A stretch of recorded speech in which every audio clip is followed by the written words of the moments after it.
Hello? Is anyone there?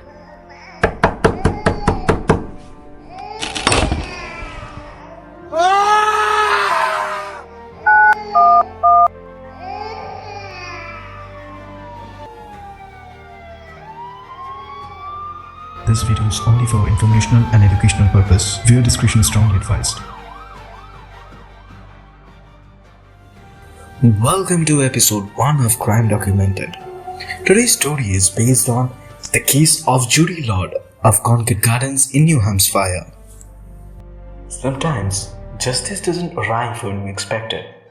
It waits, hidden for decades until truth finds the strength to rise. This is once a story. For nearly 50 years, the case of Judy Lord remained unsolved.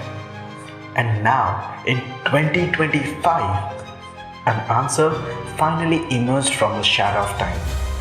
Thanks to modern forensic science and perseverance of investigators who refuse to give up.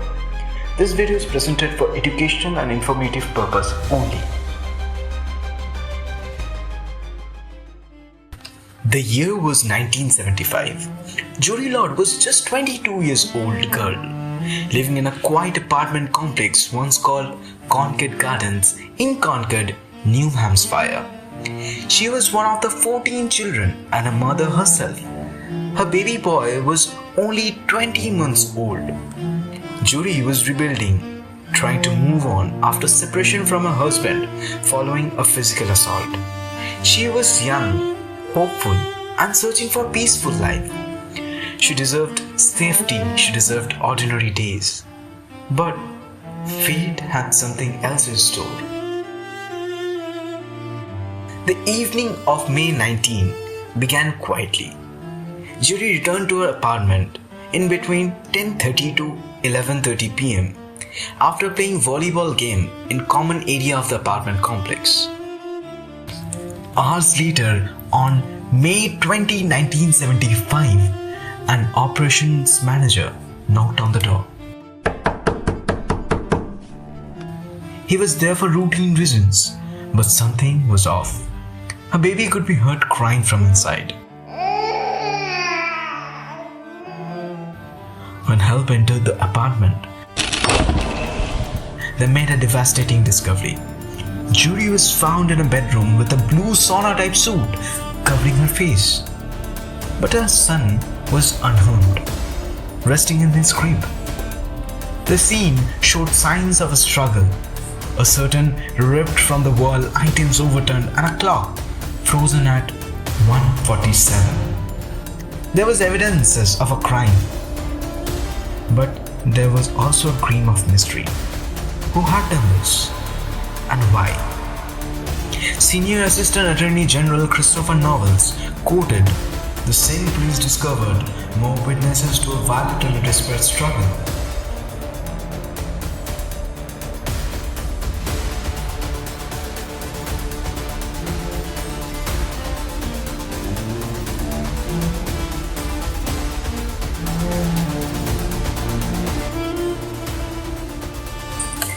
Very soon, attention turned to a man, Judy's neighbor, Ernest Theodore Gable. His age was 24 then. People close to Judy said she was afraid of him. Witnesses mentioned inappropriate behavior and unwanted attention. His fingerprints were found at the apartment of Judy. But forensic technology in 1975 made a critical mistake. The early examination suggested Gable did not match certain evidences found at the scene. That conclusion brought the investigation to a halt, and the case slipped into silence. And nobody knew that the truth would remain hidden for years. Times passed. Lives moved on, but Judy's family never stopped hoping. Gable moved across the country, changed his life. But on February 1st, 1987, he was discovered dead in the streets of Los Angeles, and the cause of death was unnatural. For decades, the case remained cold. But what was impossible in 1975 became possible later. Science evolved, mistakes were uncovered, whole evidence was examined again.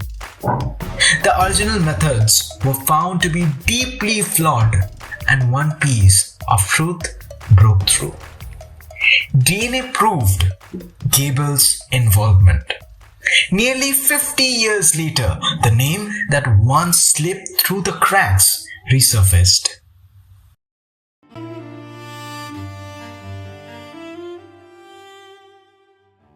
On 23rd November 2025, the new Hampshire Attorney General's Cold Case Unit officially made a statement.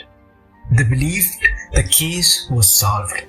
The Attorney General said the conclusion brought peace and closure after such a long wait.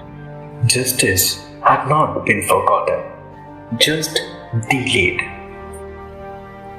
Judy's son, the child who was found crying in the apartment that tragic morning, grew up without her. His name is Gregory Lord Jr. He once shared these words: "I'm told I look like my mom, and I'm proud of that." That single sentence captures the entire emotional weight of the story. Even after 50 years, the answer finally reached him. The case of Judy Lord shows us something powerful. Justice doesn't disappear. Truth doesn't fade. Advances in DNA science and persistent investigation turned a cold case into a solved mystery. This case reminds us that no case is ever truly closed, and that people who are taken too soon can still have their stories heard. May Judy rest in peace, and may her story continue to push forward the belief that every life is valued, every answer matters, and every truth deserves a voice. But this case also left behind few questions. That who was responsible for death of Gable? Why Gable did this? And was Judy really innocent?